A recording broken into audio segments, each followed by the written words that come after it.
Stories of the Bible. Daniel in the Lion's Den. This is Daniel, Oh, hey! who was a Jewish man who was taken to Babylon when he was very young. Yeah. Daniel loved God and followed God's rules.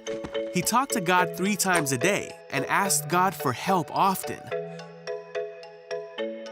Daniel served in the Babylonian king's court for many years Yeah, I know him. and under many kings. Hey, Daniel. Daniel always proved himself to be more capable than all the other court officials. Right here, huh? Thanks. Well, anytime.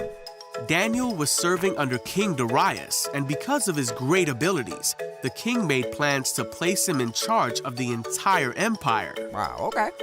The other court officials searched for some fault in Daniel, but they couldn't find anything wrong with him. He was faithful, responsible, and completely trustworthy.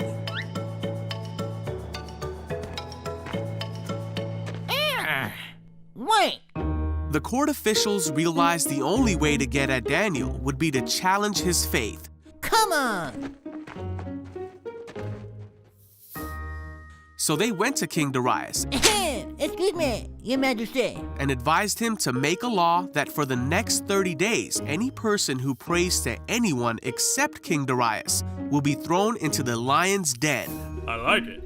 King Darius signed this law, and once a Babylonian king signed a law, it could not be overruled. When Daniel learned of this law, he went home and knelt down, as he always did, to pray in his room with the windows open towards Jerusalem. He prayed 3 times a day, just as he always had done, giving thanks to God and asking for his help.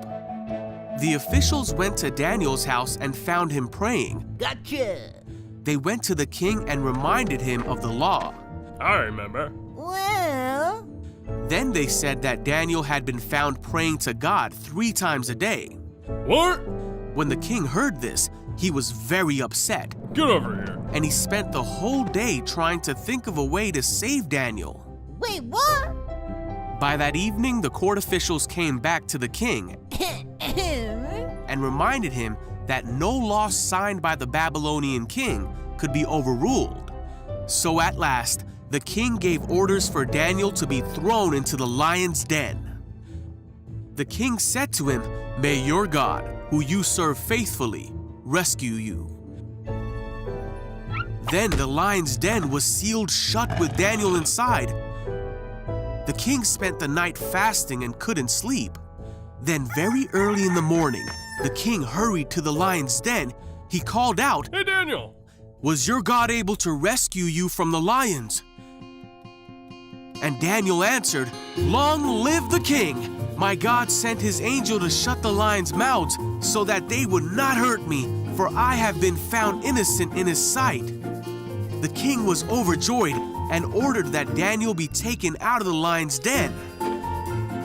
Then the king ordered the men who had schemed against Daniel to be thrown into the lion's den as punishment. Daniel was safe. There was not a scratch on him, for he trusted in God.